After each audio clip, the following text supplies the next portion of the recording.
Welcome back to News in Focus. Now, President Cyril Ramaphosa plans to hold talks with his U.S. counterpart Donald Trump next week, Wednesday, in Washington, and hopes to ease a simmering diplomatic row between the two nations. Ramaphosa will embark on the working visit from May the 19th and will meet Trump at the White House to, quote-unquote, discuss bilateral ties, regional and global issues of interest. Now, his visit to the U.S., according to a statement from the presidency, will provide a platform to re-strengthen the strategic relationships between the two countries. Joining me now, I'd like to welcome international relations expert Professor John Stremlau. Professor Stremlau, good day. Thank you so much for joining us here on News in Focus on Hilaal TV. Thank you very much. Professor Stremlau, on one side of the ring, you've got President Ramaphosa, a charismatic, calm person, and on the other side, you've got President Donald Trump. We don't know what you're going to get out of him. This is going to be interesting, isn't it? Well, it will be interesting because Cyril Ramaphosa is not only a restrained statesman, but he's also a constitutional lawyer and a democratic constitutional lawyer who sticks by the principles and by the facts. And he's got a bully on the other side who is an autocrat wannabe and who's failed at everything except getting elected twice to the presidency. Professor, here's the thing, right? When we look at obviously what has happened in the last week with these 49 Afrikaner farmers that have made the trip to the USA, leading up to that, of course, this perception of a white genocide. This executive order being signed by Donald Trump. The presidency has made it straight. Many South Africans have made it straight. President Ramaphosa has made it straight that they are willing to clear the air when it comes to this. How does he sell it to President Trump that there is no white genocide and that what you have been sold by various lobby groups is an absolute lie? I think that's right, Faraz. And yet Donald Trump represented in that an original February 7th executive order, which was only 500 words long, that his ignorance of South Africa is breathtaking. He's not been briefed. He shoots from the hip, as he did in that executive order. He cut off the aid to South Africa, and since AID has been shut down, there's a lot of collateral damage, and Glenda Gray bemoans the fact that the impact on the HIV and et cetera.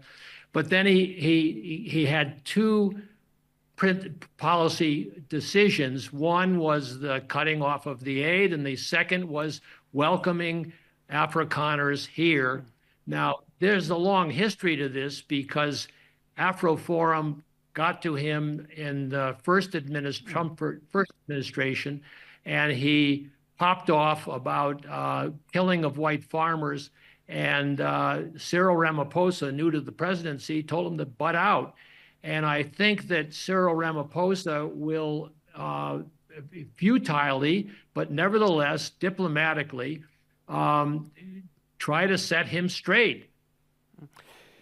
Professor Stremlau, yesterday, Dr. Aaron Motsoaledi, who's the Minister of Health, made what I think was quite a surprising statement when he spoke about PEPFAR, the funding that, of course, comes from the US. And he said, look, quote-unquote, President Donald Trump needs to do what's right for his own nation.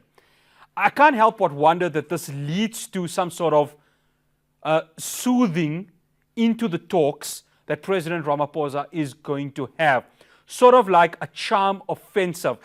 Is that something that you, Professor Stremlau, could read into, given that this is quite an important portfolio within the South African cabinet?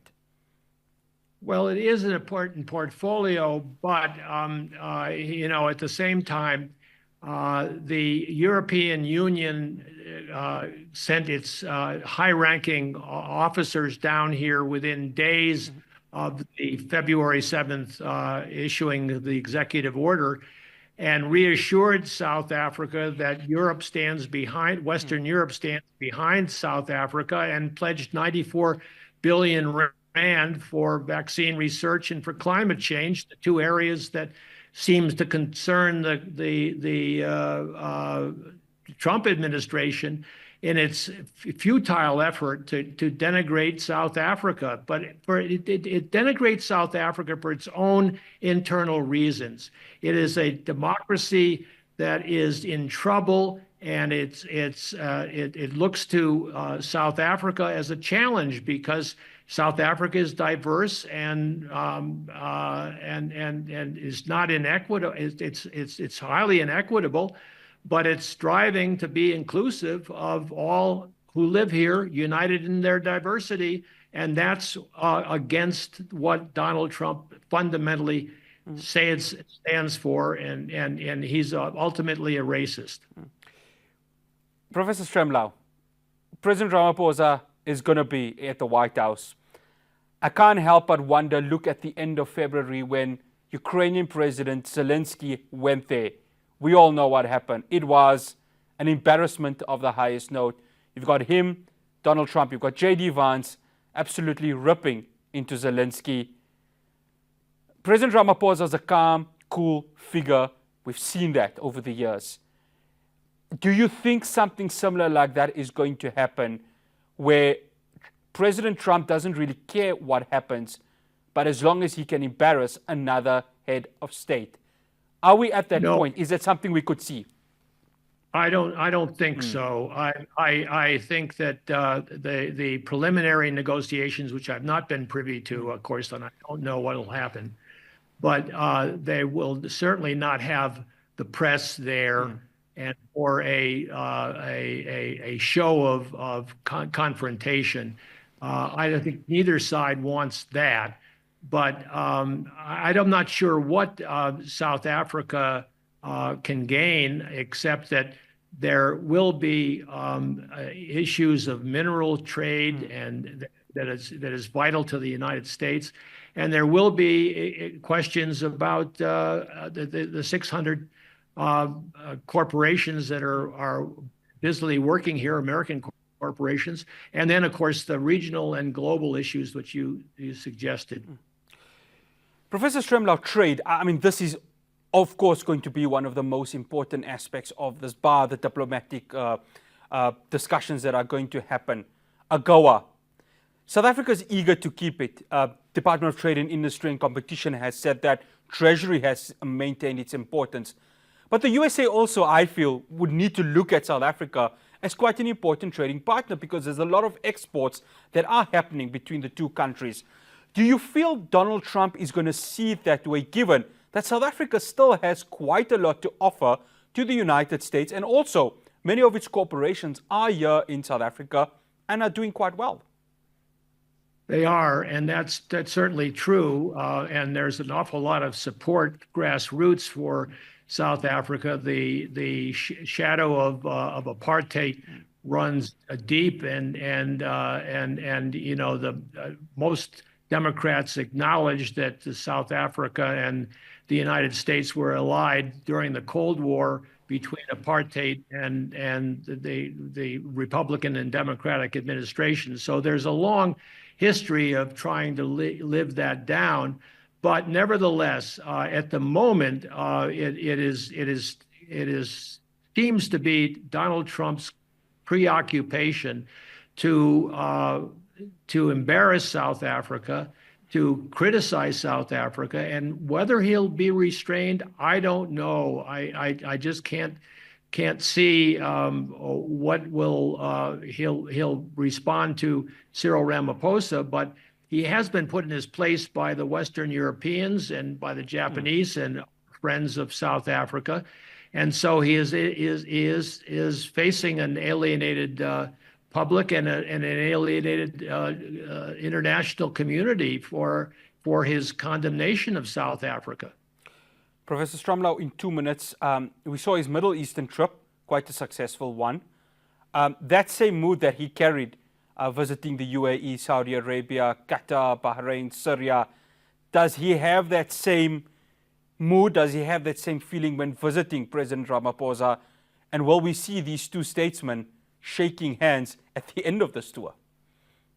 Well, don't forget that South Africa enjoys a trade balance favorable to South Africa in the U.S.-South Africa trading relationship.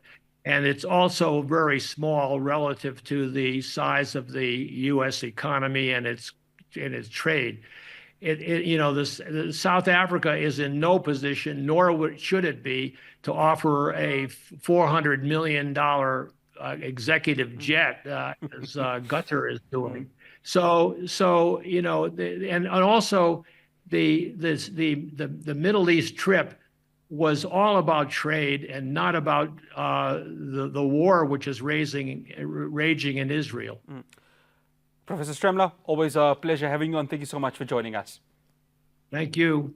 Bye-bye. That's Professor John Stremlau, international relations expert. And of course, we will be building up to President Ramaphosa's trip to Washington to meet Donald Trump. After the break, I'll be chatting to Ali Kumape on the 5 arrests that happened at the Loftus Versfeld Stadium over the weekend.